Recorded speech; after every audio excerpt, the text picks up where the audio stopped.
अस्सलामुअलैकुम मेरे प्यारे प्यारे काश्तकारों, कैसे हैं आप लोग। उम्मीद है इंशाल्लाह आप सब दोस्त वीर भाई ठीक होंगे।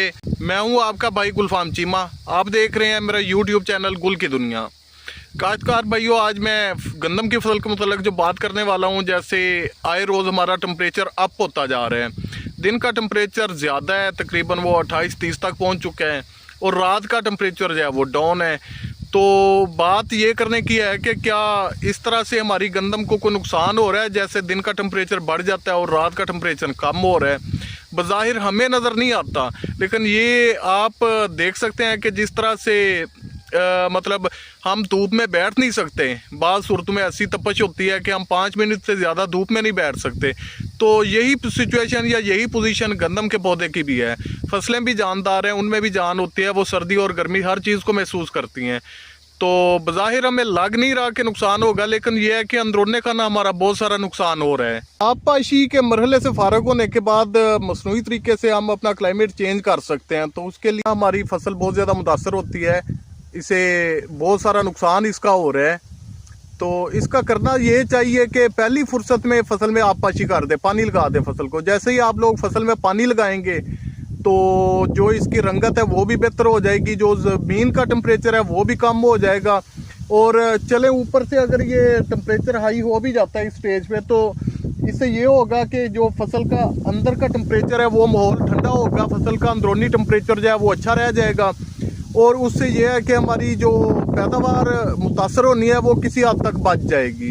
यूँ कह लें कि अच्छा खासा हमें फ़ायदा हो जाएगा। आबपाशी का जितना इन्वेस्ट करेंगे हम, उससे कई गुना हमें ज़्यादा जो है वो फ़ायदा हो जाएगा इस चीज़ का। हमें ये चाहिए कि हम अपनी फसल पे कोई अच्छा सा अमीनो एसिड जो है उसका स्प्रे कर दें। स्प्रे करने से हम अपनी जो फसल का हाई टेम्परेचर है ना, उसको किसी हद तक कंट्रोल करने में कामयाब हो जाएंगे। ये है तो बज़ाहिर मसनूई तरीका, लेकिन मसनूई तरीके में कामयाबी मिल जाती है। वो जैसे अमीनो एसिड हम अपनी फसल पे इस्तेमाल करेंगे तो वो बनी बनाई खुराक जो है वो हमारी फसल जो है उसको लगेगी, तो फसल यकीनन बेहतरी की तरफ गामज़न हो जाएगी। दूसरी चीज़ ये भी तशवीश ना आके काश्तकारों के लिए, इस चीज़ को भी अपने जहन में बिठा लें, मद्देनज़र रख लें कि हमारी जो गंदम 4000 में सेल होनी थी, हमारी वो गंदम जनाब 2000 से लेके 2600 में सेल हुई है। मजबूर थे काश्तकार बेचारों के, अगली फसल पे पैसा इन्वेस्ट करना था, खर्च करना था। बाज़ तो ऐसे भी थे कि जिनका निज़ाम किसी सूरत चल ही नहीं सकता था। कोई भी बंदा गंदम स्टोर नहीं कर पाया।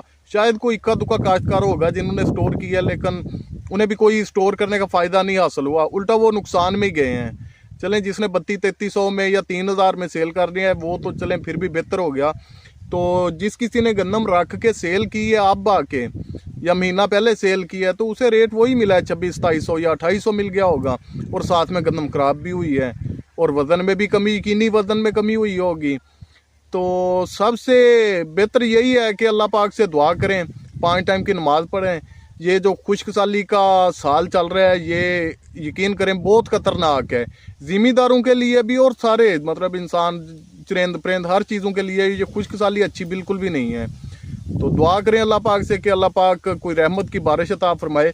ये 4 से 5 डेट जो है आने वाली है, ये 4-5 फरवरी को, तो उम्मीद की जा सकती है कि इसमें कुछ ना कुछ हमें हिस्सा मिल सकता है। लेकिन ये भी ज़रूरी नहीं है कि हमें हिस्सा मिले, हो सकता है कि वो शुमाली इलाका जा तो और इंडिया और पाकिस्तान के बॉर्डर की तरफ ही वो रह जाएं। तो बेहतर है कि आप अपनी फसलों की केयर करें, फसलों को बचा लें, मौसमी शिद्दत से बचाएं। अगर अमीनो एसिड वगैरह का स्प्रे नहीं करते तो कम से कम 1.5-2 किलोग्राम यूरिया लेके उसका ही स्प्रे करवा दें। 4 से 5 टैंकियाँ जो है वे पर एकड़ इस्तेमाल करवाएं, उससे भी आपकी फसल जो मुतासर हो रही है वो महफूज हो जाएगी। दोस्तों, उम्मीद है कि ये गंदम पे आज की जो मेरी बनाई गई वीडियो है ये किसान भाइयों को समझ आ गई होगी। तो मिलते हैं एक नई वीडियो के साथ, तब तक अल्लाह हाफिज़।